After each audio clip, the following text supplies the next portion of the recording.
हाँ जी। Okay. Okay, हम start करते हैं, काफी टाइम हो गया।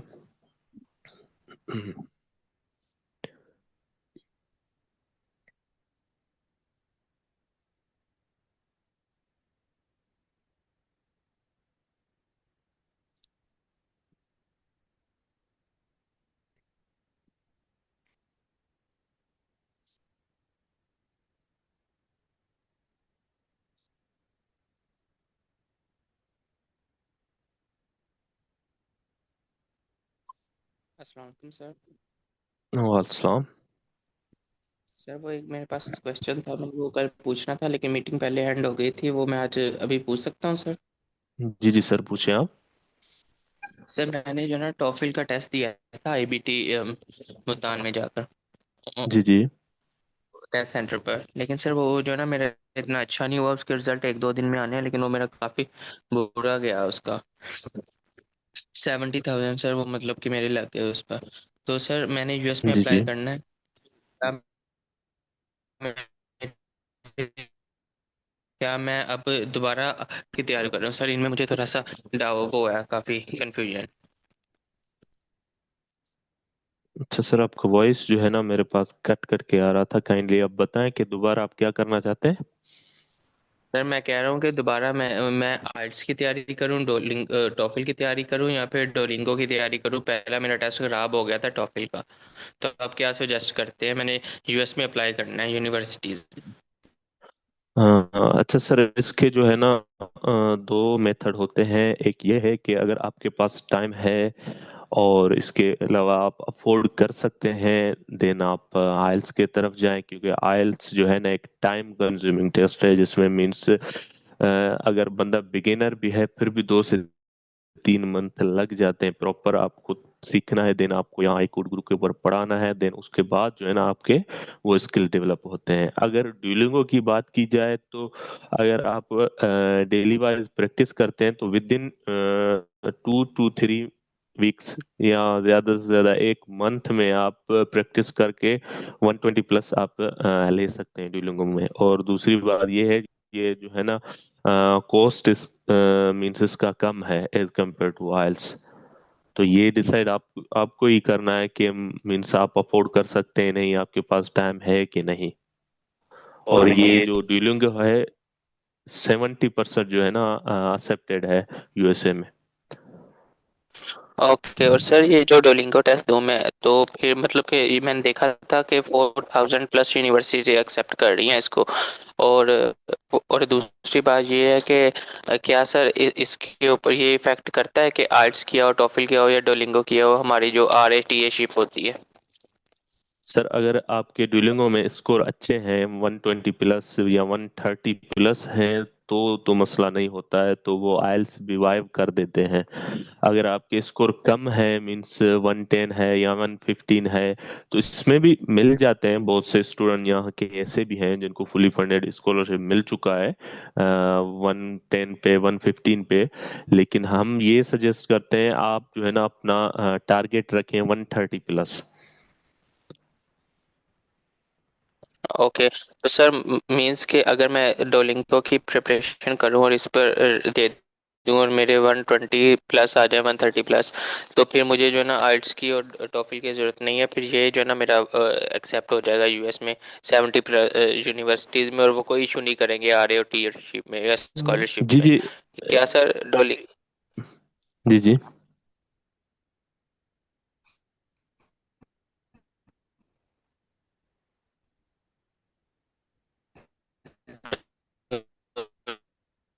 सबको स्कॉलरशिप मिलती है? मतलब कि ये तो नहीं करते कि आपने डोलिंगो किया हुआ है आपको स्कॉलरशिप?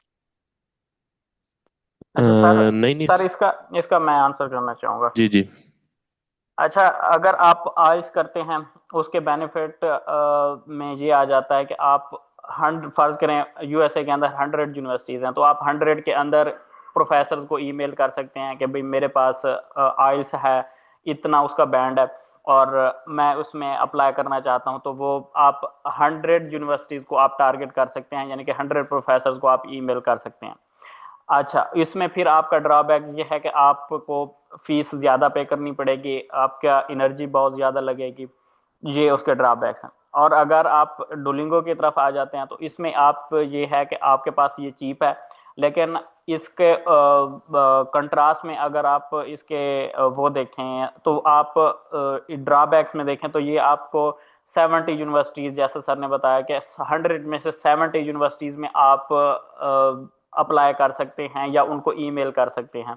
जो 30 यूनिवर्सिटीज हैं आप उनको टारगेट बिल्कुल ही नहीं कर सकते, क्यों? क्योंकि वो आपका डुलिंगो एक्सेप्ट ही नहीं कर रहे। हाँ, जहाँ तक आपकी रही टीए और आरए की जो शिप है, ये होती है स्कोर्स के ऊपर डिपेंड। आरए जो है ना वो उसके लिए अगर प्रोफेसर ने आपके ऊपर कोई रिस्ट्रिक्शन नहीं लगाई हुई तो आरए आपको मिल जाएगी, उसमें कोई इशू नहीं है।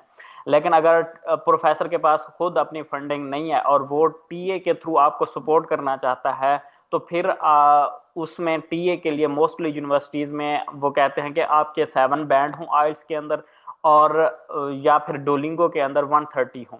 ठीक है, तो इसलिए फिर उनके स्कोर्स के ऊपर डिपेंड कर रहा होता है कि टीए की शिप आपको मिलेगी या नहीं मिलेगी। तो ये इस तरह से ओवरऑल इनका जो काम है वो इस तरह से चलता है। अगर इसमें और कोई क्वेश्चन है तो वो आप पूछ सकते हैं। सर ऑलमोस्ट डोलिंगो की कितनी फीस होती है? डुलिंगो की आप बुक करते हुए तकरीबन 20,000 तक लग जाते हैं। Okay sir, thank you. Means कि मैं अब डोलिंगो की तैयारी कर लूँ सर, क्योंकि पहले मैं जो है ना टोफिल मेरा सही नहीं हुआ, तो डोलिंगो अब एक्सेप्टेबल है तो सर सही है, बेस्ट। हाँ जी, ठीक है। अब मैं अपनी अगर करंट सिचुएशन में बताऊं ना, मैंने डुलिंगो 3 बार अटेम्प्ट दी हुई है। ठीक है, लेकिन मेरे पास उसमें ओरिजिनल में जो टेस्ट हम प्रैक्टिस टेस्ट देते हैं उसमें मेरे 130 तक आ जाते हैं, यानी कि 120 तो कहीं नहीं जाते। 130 कभी कभी आ जाते हैं, 130 टू 140। लेकिन मुझे चाहिए 130 टू 140, क्योंकि प्रोफेसर मेरे पास एक है जो कि एग्री है, वो मुझे टीए शिप के थ्रू वो देना चाह रहा है। लेकिन अब उसके लिए मैं बिल्कुल ही प्रिपरेशन कर रहा हूँ ताकि मैं 130 प्लस सिक्योर कर सकूं। और जो है ना प्रोफेसर ने मुझे टाइमलाइन दी है जनवरी तक की, तो होपफुली इसमें मैं कर लूंगा, उम्मीद है। बाकी आप लोगों की भी दुआएं चाहिए होंगी। Thank you so much. That's और ग्रेट सर सर, हमारी आपको, दुआएं आपके साथ हैं। जी जी सर, आपको एक्सेप्टेंस कब मिली थी प्रोफेसर से? आपने कब ईमेल्स की थी उन्हें? ये आप मैंने ऐसा समझ ले, मैंने पिछले साल जून या जुलाई के अंदर ईमेलिंग स्टार्ट की थी, तो वहां से मैंने एक प्रोफेसर के साथ मीटिंग की थी। फिर मैंने उन्हें कहा था कि एमएस के अंदर मैंने एडमिशन लेना है तब, क्योंकि स्प्रिंग काफ़ी करीब था। तो उन्होंने कहा कि भाई आप स्प्रिंग में आप अप्लाई करें। और फिर उसके बाद उन्होंने कहा कि भाई आप जो है ना स्प्रिंग में नहीं करें बल्कि आप फॉल में आके करें, ताकि जो है ना आपको फंडिंग के चांसेस भी ज़्यादा बन जाएंगे और पीएचडी के अंदर आप डायरेक्ट अप्लाई करें, और उसमें आपको ट्रांसपोर्टेशन और इस तरह के बेनिफिट्स भी आपको ज़्यादा मिलेंगे। तो इसलिए उन्होंने मुझे फॉल के लिए कहा था। फिर फॉल के लिए हमारी जो डेडलाइन थी वो थी 15 दिसंबर। और उसमें फिर मैंने दोबारा डोलिंगो अटेम्प्ट किया, उसमें मेरे फिर भी काम आ गए। और फिर मैंने प्रोफेसर को बताया, प्रोफेसर ने कहा कि भाई आप हमारा जो डिपार्टमेंट है वो लैंग्वेज के लिए रेलिवेंट सख्त है, और उसमें फिर आपको 130 चाहिए होंगे। आप री अटेम्प्ट करें और दोबारा टेस्ट जो है ना वो दें। हाँ, मैंने दोबारा ग्रेजुएट जो कोऑर्डिनेटर होते हैं जो प्रोग्राम एक्सेप्ट करते हैं वो उनसे मैंने बात की थी। उन्होंने कहा था कि भाई लैंग्वेज की कोई स्ट्रिक्ट रिक्वायरमेंट नहीं है, हम होलिस्टिकली एप्लीकेशन को देख रहे होते हैं। तो मैं अपने इस चीज़ को प्रोफेसर की बात मानते हुए दोबारा मैं टेस्ट दे रहा हूँ, ताकि मैं अपनी आप से यानी कि ये नहीं रखना चाहता कि भाई जब वो कहें कि भाई अब हम 130 से कम अगर आपके स्कोर है तो हम आपको ऑफर नहीं कर सकते। तो ये इसलिए मैं दोबारा कोशिश कर रहा हूँ ताकि मैं इस चीज़ को जितना हो सके इसको ख़त्म कर सकूं। That's great sir. Thank you sir, thank you. जी मोहम्मद हमजा। यानी सर आप ये समराइज करना चाहते हैं कि बेहतर यही है कि हम सब लोग जो है वो 130 या उससे ज़्यादा स्कोर एक ही अटेम्प्ट में कर लें। एग्जैक्टली तो एग्जैक्टली। ठीक है, thank you very much sir, आपने बहुत अच्छा गाइड किया। 130 प्लस अगर आते हैं तो अच्छी बात है। कोशिश करें कि आपके पास जितना टाइम है, आप जितनी एनर्जी लगा सकते हैं वो 130 तक के लिए लगाएं। अगर 120 आ जाते हैं तो भी एक्सेप्टेबल है, आपको दोबारा देने की ज़रूरत नहीं है। आपको ये होगा कि फिर आपको यानी कि आपको ये करना पड़ेगा कि आपको ज़्यादा प्रोफेसर को ईमेल करनी पड़ेंगे और उनको कहना पड़ेगा कि हमारे जो यूनिवर्सिटी है वो 120 एक्सेप्ट कर रही है। मोस्टली यूनिवर्सिटी जो है ना 120 तक एक्सेप्ट कर लेती हैं। कुछ ऐसी होती है कि वो 120 तक एक्सेप्ट कर लेती हैं एडमिशन के तौर पर, लेकिन आपको जब टीए देते हैं या टीए शिप ऑफर करती हैं तो उसके अंदर वो कहते हैं कि आपको 130 चाहिए। अब उसकी रीज़न बिहाइंड ये है कि आप जब प्रोफेसर के साथ काम करते हैं या तो फिर आपको कम्युनिकेट करना है, स्टूडेंट्स के साथ भी कम्युनिकेट करना है, एज वेल एज आपने प्रोफेसर के साथ भी कम्युनिकेट करना है। तो आप किस में कम्युनिकेट करेंगे? जाहिर सी बात है हम इंग्लिश के अंदर करेंगे। अब इंग्लिश प्रोफिशेंसी ये शो करती है कि आपको इंग्लिश के ऊपर कितनी कमांड है। आप जितनी अच्छी कमांड होगी तो वो इसलिए मिनिमम रिक्वायरमेंट रखते हैं कि आपके 7 बैंड आइल्स के अंदर और डोलिंगो के अंदर 130 स्कोर्स हों, तो आपको फिर हम टी ए शेप ऑफर कर सकते हैं ताकि आप इजीली कम्युनिकेट कर पाएँ। और हमारे यहाँ पे मसला ये होता है कि हम अपनी यानी कि स्पीकिंग जो मैं जहाँ पे ज़्यादा लैग कर रहा हूँ वो राइटिंग में मेरी मेरी अच्छी है, और बाकी रीडिंग भी उसमें भी थोड़े बहुत हैं, लेकिन स्पीकिंग मेरी काफ़ी जो है ना वो लो है, उसके स्कोर काफ़ी कम हैं। वो इंटरमीडिएट लेवल के अंदर आ जाती है, लेकिन जो मेरी राइटिंग है और लिसनिंग है वो अपर इंटरमीडिएट के अंदर चली जाती है। तो इस वजह से थोड़ा मेहनत कर रहा हूँ इस हवाले से। तो बाकी इंशाल्लाह तो ये चीज़ें हैं जो कि आपको आई थिंक क्लियर हो गई होंगी। कन्फ्यूजन्स हैं कि भाई डुलिंगो देना चाहिए, आइल्स देना चाहिए, ये टीए और आरए के लिए क्या क्या ज़रूरत है, वो सारी चीज़ें आपको आई होप के क्लियर हो गई होंगी। हाँ, दैट्स गुड। सर ने बहुत जो है ना अच्छा एक्सप्लेन किया। सो चलते हैं हम अपने लेक्चर की तरफ। सो अगर बाकी किसी का अगर कोई क्वेश्चन है तो हम फिर वो लास्ट में कर लेते हैं। सो आज का जो हमारा जो टास्क है वो है फिल इन द ब्लैंक्स। ये जो ना एक कहते हैं कि थोड़ा मीन्स टफ है as compare to means read and complete या लिसन एंड टाइप के हवाले से या रीड एंड सेलेक्ट के हवाले से। ये थोड़ा मीन्स टिपिकल है। टिपिकल इस हवाले से है क्योंकि हम इतना ज्यादा इस चीज के ऊपर प्रैक्टिस करते नहीं है, तो हमें फिर ये थोड़ा टिपिकल लगता है। अगर हम सही स्ट्रेटेजी के साथ प्रैक्टिस करें तो ये मीन्स काफी इजी है, इतना टिपिकल नहीं है।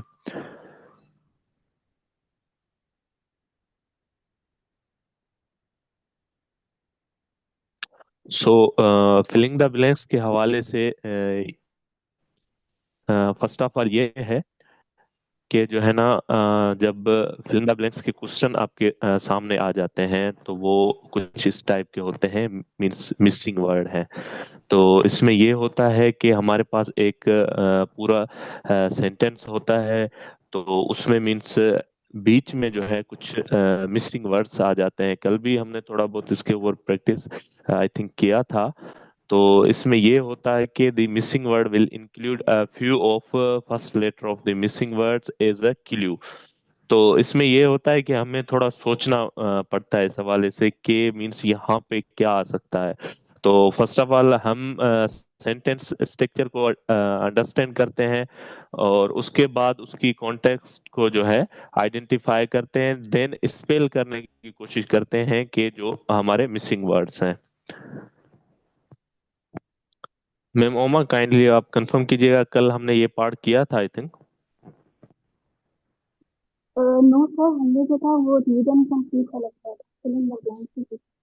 अच्छा, सही है, ठीक है मैम। तो उसके बाद इसकी क्वेश्चन की जो है फ्रीक्वेंसी मींस इसमें 6 से जो है 9 सेंटेंस जो है वो रो में हमारे पास आ जाते हैं ड्यूरिंग टेस्ट। सो जैसे ही टेस्ट स्टार्ट होता है तो फर्स्ट क्वेश्चन आ गया, तो उसमें जो मिसिंग वर्ड है तो वो हमें फाइंड करना होता है। उसके बाद जो सेंटेंस की लेंथ है वो मीन्स वेरीज करता है। 8 to 24 वर्ड्स का जो है ना सेंटेंस होता है टिपिकली। ये 11 to 16 वर्ड होता है with miss one missing word पर सेंटेंस। तो उसके बाद टाइम लिमिट की बात की जाए तो इसमें हमारे पास सिर्फ 20 सेकंड होते हैं पर क्वेश्चन के लिए। जी जी मैम, मैं यहाँ पे शेयर कर दूंगा। उसके बाद जो है हमारा गोल क्या है कि हमें जो है टाइप करना है correct word to complete sentence. Means correct word हमें टाइप करना है अपने सेंटेंस को कंप्लीट करने के लिए। उसके बाद इसके कुछ जो है ना टिप्स हैं। तो वो ये है कि फर्स्ट ऑफ ऑल आपके पास सेंटेंस आ जाता है तो उसके बाद आपको सिंपली उसके कॉन्टेक्स्ट को अंडरस्टैंड करना है। वो इस लिहाज से कि read the entire sentence first so you can get a general idea of the meaning before answering। तो आपको सेंटेंस पढ़ लेना है और उसके बाद जो है आपको एक जर्नल आइडिया ले लेना है इसका कि ये किस हवाले से है। देन उसके बाद आपको अंडरस्टैंड करना है कि यहाँ पे जो मैं वर्ड यूज कर रहा हूँ यहाँ पे फिट हो रहा है कि नहीं। ये अगर फिट हो रहा है तो ये कॉन्टेक्स्ट के हिसाब से फिट हो रहा है कि नहीं, ये चीजें हमें देखनी है। तो उसके बाद जो है सेकंड चीज हमारे पास आ जाता है क्या, check your grammar. Means grammar को चेक करना है। Make sure that the written word fits grammatically within the sentence. Means जो आपने वर्ड लिखा है वो ग्रामेटिकली करेक्ट है। तो उसके बाद हम आते हैं आंसर के ऊपर। तो हमारे पास 20 सेकंड होते हैं, 20 सेकंड, जिसमें हमें टाइमली मीन्स फिल करना है और आगे जाना है। तो if you answer quickly you can see what you typed in the blank. This is a great chance to check your spelling and make sure the word looks and sound correct in context. फिर उसके बाद इसमें ये चीज है कि आपको means practice करना है various text. Means you can actually generate your own fill in the blanks questions from text you love with some tools। Means इसमें जो एक अच्छा है ये है कि आप जो है चैट जीपीटी के साथ कम्युनिकेट करें, उनको कहें कि जो है ना मैं डुओलिंगो टेस्ट की प्रैक्टिस कर रहा हूँ, सो फिल इन द ब्लैंक्स थोड़ा मुझे मुश्किल लगता है, तो इस हवाले से आप मेरे साथ जो है ना कम्युनिकेट करें। तो चैट जीपीटी फिर जो है ना स्टेप बाय वाइज बिगिनर से आपको एडवांस तक ले जा सकता है, और दूसरे काफी टूल्स हैं वो भी आप देख सकते हैं। और उसके बाद जो मेन चीज है वो है एक्सपांड वोकेबलरी। ये जो है ना पूरे टेस्ट में आपको मिलता है। तो इस हवाले से भी काफी टूल्स वगैरह हैं, जैसे क्विल बोर्ड्स पैराफ्रेजिंग टूल हो गया और चैट जीपीटी हो गया। तो वहां से आप जो है ये कर सकते हैं। और मैंने ऑलरेडी एक वेबसाइट जो आपको बताया है आर्नो, तो वहां पे भी आप अपनी जो है वोकेबलरी बिल्ड कर सकते हैं। देन हम आते हैं रिव्यू कॉमन फ्रेजेस। तो उसके बाद जो है रिव्यू करना चाहिए हमें कुछ फ्रेजेस को। ये इसलिए है कि आपका जो ब्रेन्स के जो न्यूरॉन्स हैं वो डेवलप्ड हो जाएं means fill in the blanks के लिहाज से। तो ये डेवलप तब होता है जब आप प्रैक्टिस करते हैं। प्रैक्टिस में ये होता है कि स्टार्टिंग में आप बहुत मिस्टेक करते हैं, बहुत जैसे कहते हैं। अगर आप मिस्टेक करते हैं तो ये अच्छी बात है, ये मींस गुड सिग्नल है, क्योंकि अब आप यहाँ मिस्टेक करेंगे, देन आप अपने मिस्टेक को करेक्ट करने की कोशिश करेंगे, ज्यादा प्रैक्टिस करेंगे, फाइनली आप जो है ना अपने गोल को अचीव कर लेंगे। अगर आप यहाँ पे मीन्स कहते हैं कि फर्स्ट टेस्ट में मेरा सब कुछ सही हो, तो ऐसे नहीं हो सकता है। तो रियल टेस्ट में मिस्टेक करने से अच्छा है तो आप यहाँ पे मिस्टेक करें और कुछ ना कुछ सीखें। और उसके बाद जो है इसका जो है टाइम्ड एक्सरसाइज। मींस आप कोशिश ये करें कि जब भी आप fill in the blank solve करें डुलिंगो के वेबसाइट के ऊपर, आर्नो के ऊपर, या रैंडम वेबसाइट के ऊपर, या खुद कर रहे हैं, लेकिन टाइम को जो है ना रखें। तो फॉर एग्जांपल आपके पास 20 सेकंड आ जाते हैं किसी भी क्वेश्चन के लिए, तो आपको कोशिश करना है कि 15 सेकंड तक आपको डन कर देना है। तो उसके बाद 5 सेकंड होते हैं जिसमें ज्यादा से ज्यादा स्पेलिंग चेक कर सकते हैं या कंफर्म कर सकते हैं इस चीज को। देना आपके पास टाइम नहीं होता इसके लिए। और उसके बाद जो है फीडबैक यही है कि अगर आप स्ट्रगल करते हैं इस चीज के लिए और जो है कोशिश करते हैं कि आपका ये टेस्ट अच्छे से हो जाए, और अपने वीक पार्ट्स को देखते हैं कि मींस आपकी वीकनेस कौन से पार्ट्स के अंदर है, तो देन आप इम्प्रूव कर सकते हैं। अगर कोई एक्सपर्ट है या कोई आपके साथ ग्रुप में स्टडी कर रहा है तो आप उससे भी पूछ सकते हैं। जैसे हम यहाँ पे भी पढ़ा रहे हैं, तो हम जो है लर्न कर रहे हैं एक दूसरे के साथ ग्रुप में। इससे ये फायदा होता है कि अगर मुझे कोई चीज नहीं पता या कोई टिप्स या ट्रिक्स नहीं पता, तो और कोई यहाँ पे बता सकता है। सर महबूब बता सकता है, मैम उम्मा जैसे आप हो गए, आप बता सकते हैं कि यहाँ पे ये चीज, ये टिप्स या स्ट्रेटेजी को हम फॉलो करके इस चीज को अचीव कर सकते हैं। सो चलते हैं हम टेस्ट के ऊपर। सो फॉर एग्जांपल यहाँ पे हमारे पास टेस्ट आ गया, ये अभी ऊपर से सेकंड चल रहे हैं, तो हम इसको पढ़ते हैं और देन आप भी साथ बताएं। The ones Majestic castle was totally destroyed, I think आएगा डिस्ट्रॉयड, डिस्ट्रॉइंग।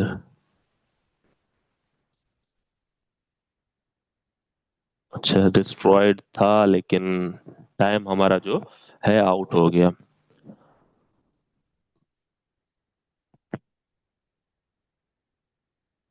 अच्छा आप सब एक्टिव हैं?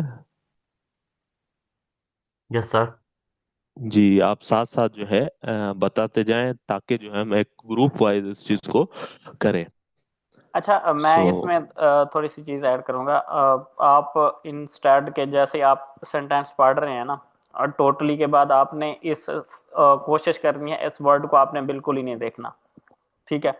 और नेक्स्ट आपने leaving behind only whispers for its farmer glory.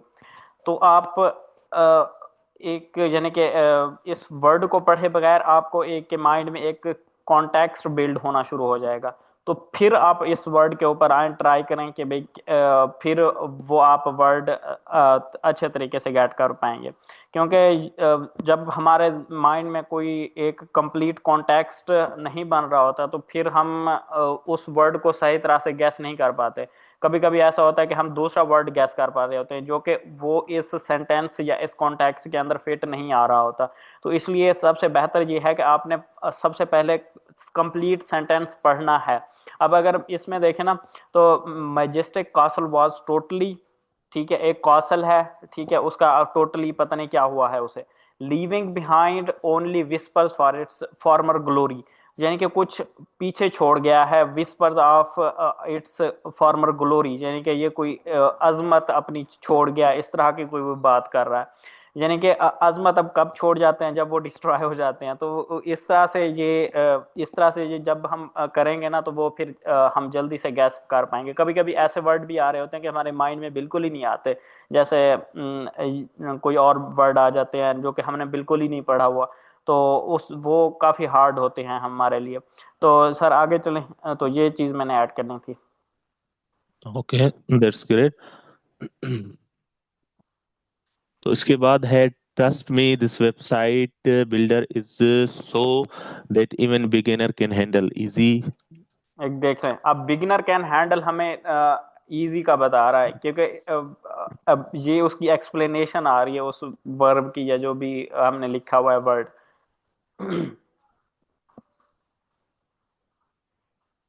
जी बिल्कुल, इसमें यही होता है कि आप मीन्स पहले पढ़ते हैं पूरे सेंटेंस को, देन जो है आप उसके कॉन्टेक्स्ट को अंडरस्टैंड करते हैं कि यहाँ पे क्या आ सकता है। जैसे मैंने यहाँ पे पढ़ा था ना, trust me this website builder is so, तो मेरे माइंड में ये आ गया था कि ये जो है ना इजी होगा। फिर मैंने आगे जब पढ़ा कि even beginner can handle it, तो मुझे यही लगा कि यहाँ पे मतलब ये इजी हो सकता है।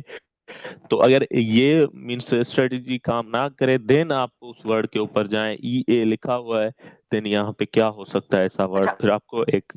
जी अच्छा, इसमें अगर आपको वर्ड समझ नहीं भी आ रहा ना, तो आप रैंडमली कोई भी कैरेक्टर टाइप करके आगे चले जाएं। आप देखें कि भाई सेकेंड्स अभी नहीं रहे और सोचने का टाइम भी नहीं है, तो आप कोई भी वर्ड लिख के इंटर कर दें। क्योंकि अगर एक कैरेक्टर भी ठीक हो गया हमारा ना, तो उसके भी पॉइंट्स हमें मिलेंगे।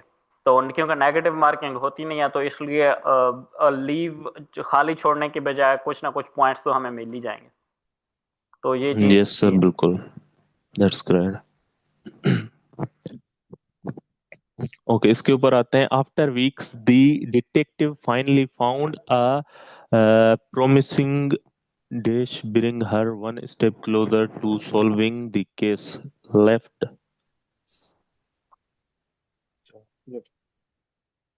प्रॉमिसिंग लीड तो नहीं आ सकता, I don't know. Promising lead, I think. Yeah. uh, Bringing her one step to closer the solving the case. अच्छा, हाँ, जैसे ब्रिंगिंग, यहाँ।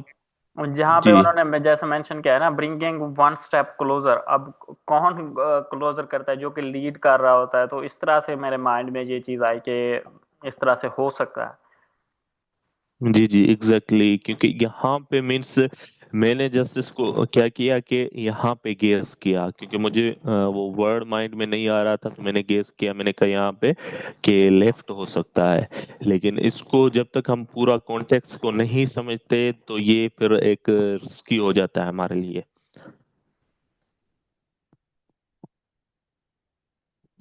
ओके, इस पे चलते हैं। To achieve maximum efficiency each component of the system has a function to perform. Participant, I think.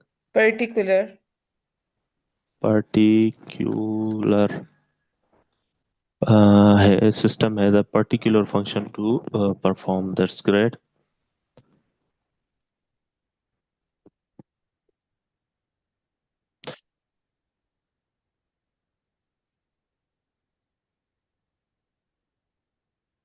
अच्छा, यहाँ पे है after observing the situation we it's safe to proceed deeply, I think. Deemed. Deemed.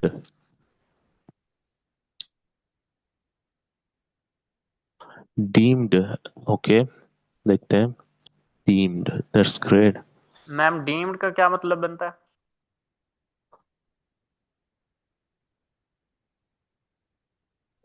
समझ लेना किसी बात को। Okay. वो deemed it's safe to proceed. जी, ये एक मीन्स अच्छा एक वर्ड है वोकेबलरी के हवाले से, तो इसको भी आप नोट कर लें साथ साथ, ताकि जो है ना, हो सकता है रियल टेस्ट में ऐसा कुछ आ जाए आपके सामने, या इसको आप अपने राइटिंग में भी यूज कर सकते हैं। ओके, तो ये हमारे पास मीन्स जो है एक सेट था फिल इन द ब्लैंक्स का। तो हमारे पास जो है टाइम थोड़ा बहुत है, लेकिन आई थिंक हमें जो है आगे चलना चाहिए लिसन एंड टाइप के ऊपर, क्योंकि वो भी हमें आज कंप्लीट करना है। तो आप लोग क्या कहते हैं कि इसके ऊपर प्रैक्टिस करें या लिसन एंड टाइप के ऊपर जाएं?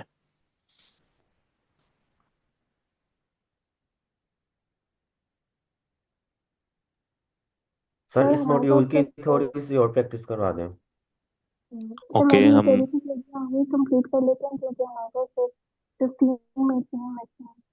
तो हम फिर इसमें जो है वो फिर क्वेश्चन भी लेंगे हमने, तो मेरे ख्याल से बेहतर ये है कि अभी आगे इसी की प्रैक्टिस करते हैं, फिर कल से हम डिसाइड अच्छा, स्टार्ट ठीक करेंगे।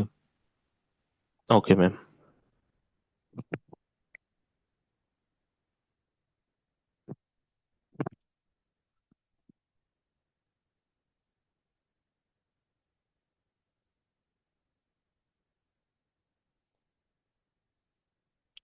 तो यहाँ पे देखें, in evaluating an dash, the professor will often look for clarity of argument and evidence of critical thinking. ऐसे। इसमें क्या आ सकता है? ऐसे। ऐसे। कि तो ये टाइम हमारा आउट हो गया। Just 1 minute. तो इसमें ये था कि जो है फॉर एग्जांपल हमारे पास यहाँ पे जैसे हमने पढ़ा इन एवल्यूटिंग एन डैश मीन्स यहाँ पे, तो जब प्रोफेसर की बात आ जाए तो यहाँ पे फिर हमारा जो है माइंड वहां पे चला जाता है कि ये क्या है, मीन्स ऐसे है या कोई आर्टिकल है, क्या है। तो फिर जो है आगे वो कहता है कि मीन्स एक argument, clarity of argument, look for clarity of arguments. So उसके बाद है एविडेंस ऑफ क्रिटिकल थिंकिंग। तो मोस्टली हम ऐसे के ऊपर ही ये मीन्स कर सकते हैं, आर्ग्यूमेंट कर सकते हैं या क्रिटिकल थिंकिंग कर सकते हैं। तो यहाँ पे इसको पढ़ते हैं, even though I accept most of your points there are a few ideas that I dash with. यहाँ पे क्या आ सकता है? डिसएग्री। डिसएग्री। डिसएग्री। ओके,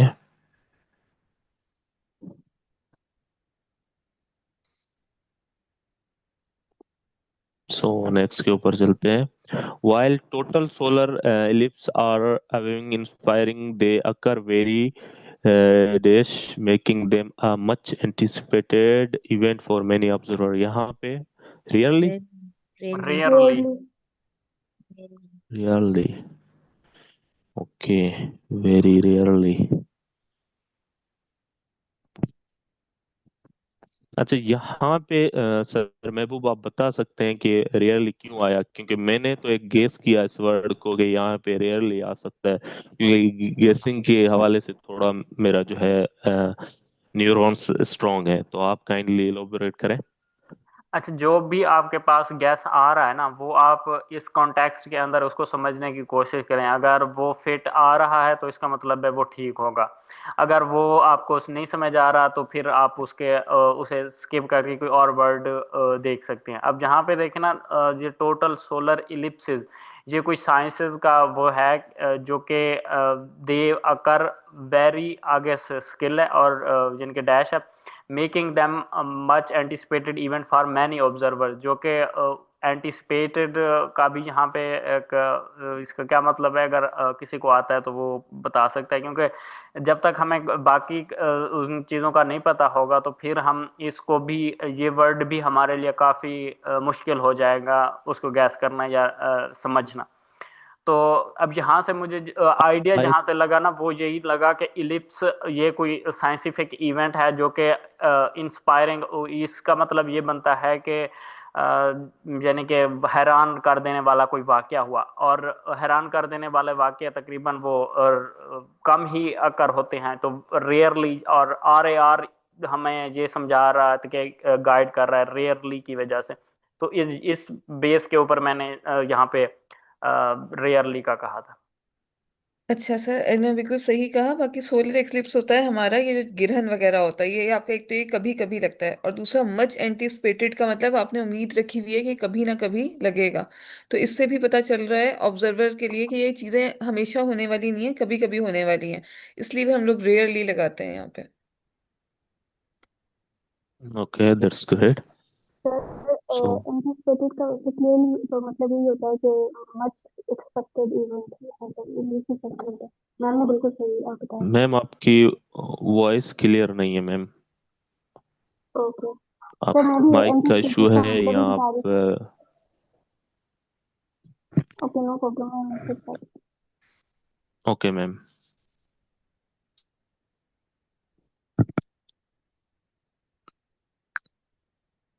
अभी यहाँ पे है, in the process of evolution some species dash while other emerge in response to environmental adaption. यहाँ पे क्या आ सकता है? Dish appear. डिसअपियर आएगा, क्योंकि देखिए अगले में उसमें ऑपोजिट लिखा हुआ है, एमर्ज लिखा हुआ है। एमर्ज का मतलब होता है निकल के आना, और इससे पहले आप उस ऑपोजिट लिखा होगा, क्योंकि जो बीच में कनेक्टिंग वर्ड आ रहा है वो वाइल आ रहा है। तो दो ऑपोजिट चीजें आ जाएंगी यहाँ पे। Okay, disappear while emerge in response to environmental adaptation। That's great। अब यहाँ पे देखते हैं, the Dash packed their suitcase with clothes and tolerance jumbled together making it impossible to find anything later। यहाँ पे इन्होंने जल्दी जल्दी अपना सूटकेस पैक किया है, तो इधर आएगा हैप हैजेर्डली, जल्दी जल्दी से। अच्छा, हैप हेजर्डली, ये मैंने मतलब कि फर्स्ट टाइम ये वर्ड सुना है। तो हेजर्डली तो सुना है, लेकिन haphazardly. Okay, that's great. अच्छा सर महबूब, आप क्या कहेंगे इसके ऊपर? इसमें भी विजेर वर्ड मैंने पहली बार ही सुना है, मे भी पहले सुना हो लेकिन अभी मुझे माइंड में नहीं आ रहा था बिल्कुल ही। अच्छा,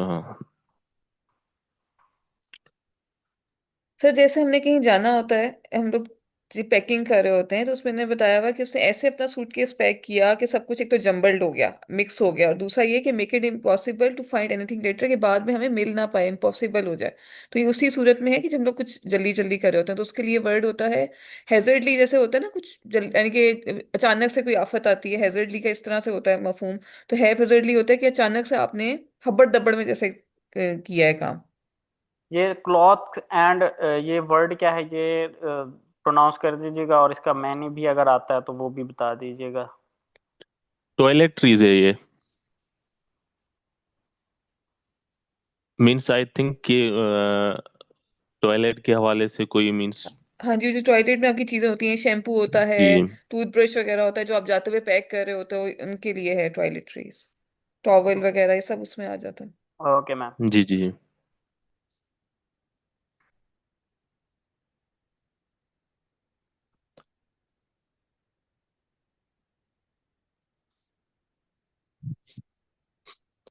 जैसे कि आपने यहाँ पे ऑलरेडी देखा कि मीन्स इसमें जो जो हमने स्ट्रेटेजी या टिप्स के हवाले से बात की है, तो उन चीज़ों को अगर हम फॉलो करते हैं देन जो है हम इजीली इस चीज़ को अचीव कर सकते हैं। तो आप कोशिश करें, इसके ऊपर ज़्यादा प्रैक्टिस करें। और इसके अलावा हम एक और भी कर लेते हैं, अभी हमारे पास थोड़ा टाइम है, देन हम जो है फिर जो भी क्वेश्चन आंसर का हमारे पास सेशन होगा तो हम उसमें डिस्कस करेंगे लास्ट 5 मिनट में। Okay, a student dashed their hand and asked a question to the teacher. Raised? नहीं। तो इसके अलावा और कुछ भी है तो आप बता सकते हैं। तो मुझे ये लगा कि ये हो सकता है। यही है इंशाल्लाह। ओके।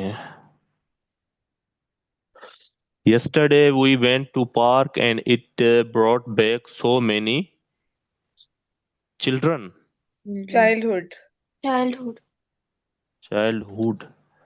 ओके, हाँ। चिल्ड्रन से ही मेमोरीज तो आपने ये, चाइल्डहुड की होती हैं। ओके, दैट्स हाँ जी, ग्रेट। उनकी चाइल्डहुड जो है वो चिल्ड्रन का नाउन है कि बचपन, और एक तो बच्चा, और चिल्ड्रन से बच्चा, और चाइल्डहुड आपने उधर से ही निकाला कि बचपन की आपकी याद है। Okay, so many childhood. मेरे माइंड में चेरिशेबल या इस तरह की चीजें आ रही थी, क्योंकि एल आखिर में लिखा हुआ है तो आर नहीं है, तो इस वजह से वो वर्ड यहाँ पे फिक्स फिट नहीं होगा, तो चाइल्डहुड बिल्कुल ठीक है। जी। दरअसल मैंने यहाँ पे जैसे पढ़ा था इसको, yesterday we went to the park, तो मेरे माइंड में यही होता है कि पार्क में बच्चे होते हैं, बड़े जाते हैं, या वॉकिंग करने कोई जाता है, या एक्सरसाइज करने जाता है, या ज्यादातर फैमिलीज जाते हैं। तो माइंड में आया कि यहाँ पे CHIL लिखा हुआ है तो ये चिल्ड्रन के रिलेटेड है। लेकिन यहाँ पे अगर हम जस्ट गेस करते हैं कि चिल्ड्रन है तो हम मिस्टेक कर देते हैं यहाँ पे। तो उस हवाले से अब यहाँ पे था चाइल्डहुड। और दूसरा सर इसमें मेमोरीज था, तो इससे आपने लगाना है कि पास्ट की कोई बात है जिसको आपने याद करना है। तो पास्ट में आपका क्या होता है कि आपका बचपन होता है या कुछ और होता है, तो उससे उससे रिलेटेड है ये। एग्जैक्टली मैम, सेंटेंस में भी यही लग रहा है। तो we went to the park, हम पार्क गए थे।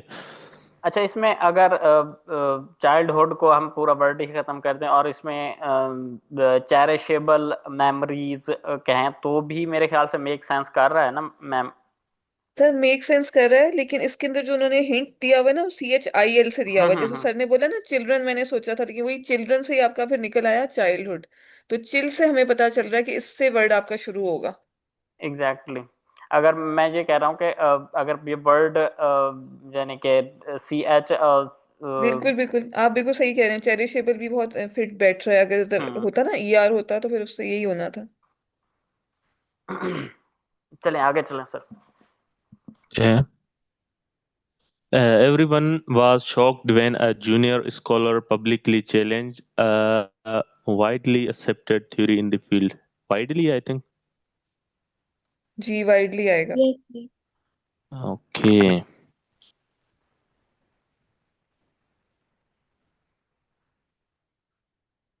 यहाँ पे मैंने जैसे ये पढ़ा था कि everyone was shocked when a junior scholar publicly challenged a dash. तो यहाँ पे मुझे फील हुआ कि ये मीन्स वाइडली है। तो उसके बाद accepted theory in the field. अच्छा, ये मेरे ख्याल से थोड़ा आसान हो जाता है अगर आपका मिसिंग वर्ड लास्ट पे आ रहा है ना, तो क्योंकि आपका कॉन्टेक्स्ट आपका पहले ही बन चुका होता है, जैसे ही आप पढ़ते जाते हैं लास्ट में आपको वर्ड भी मिल जाता है और पूरा सेंटेंस जो है ना वो अंडरस्टैंड भी कर लेते हैं।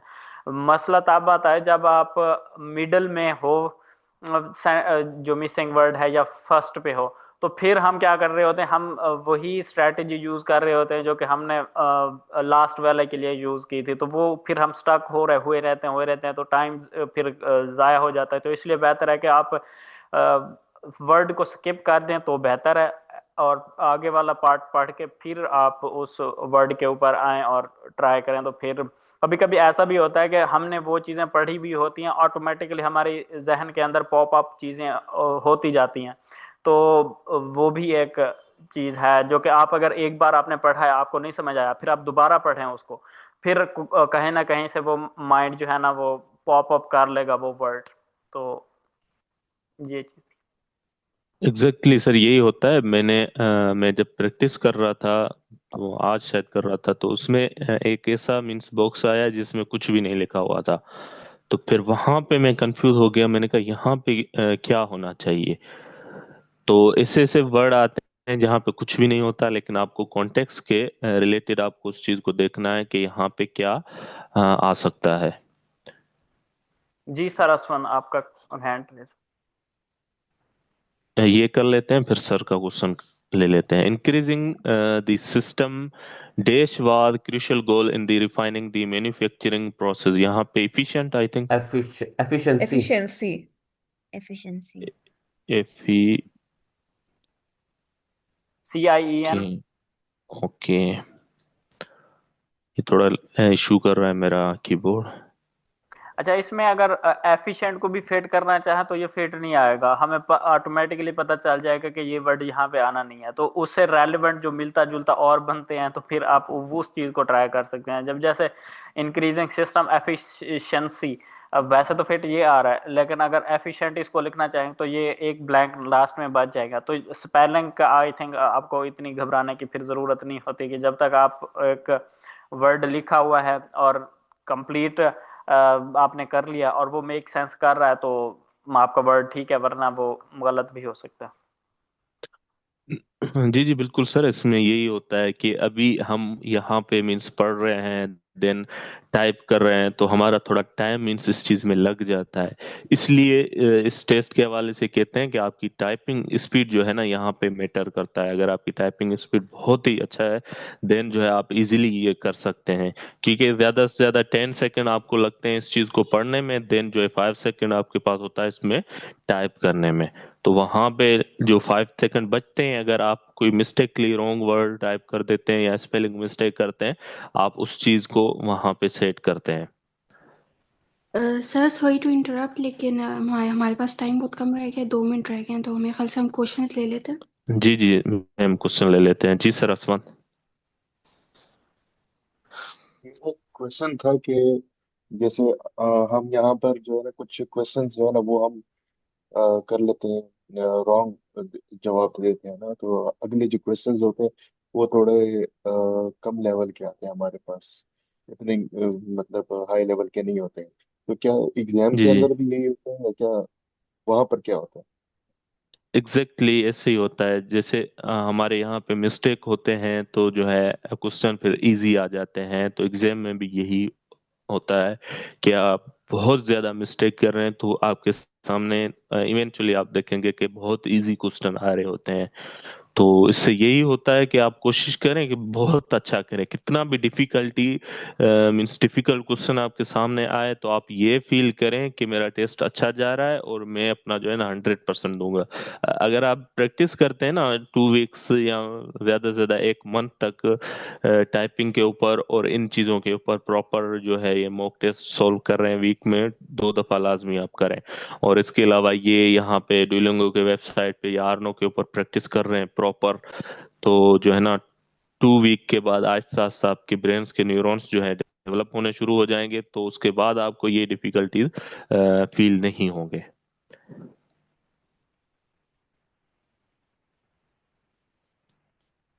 आई होप आपका क्लियर हो गया होगा क्वेश्चन।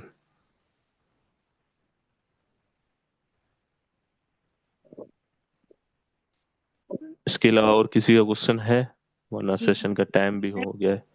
स्पीकिंग के जो मॉड्यूल्स है उनको कैसे करें प्रैक्टिस? स्पीकिंग की मॉड्यूल्स में फर्स्ट ऑफ ऑल हम आगे चल के नेक्स्ट वीक हमारा पूरा उसी के ऊपर है, तो हम इसके ऊपर प्रैक्टिस प्रॉपर करेंगे। लेकिन आप फिर भी कहती हैं कि मीन्स किस हिसाब से हम करें, तो जैसे कि आइल्स में और इसमें मीन्स थोड़ा बहुत फर्क है।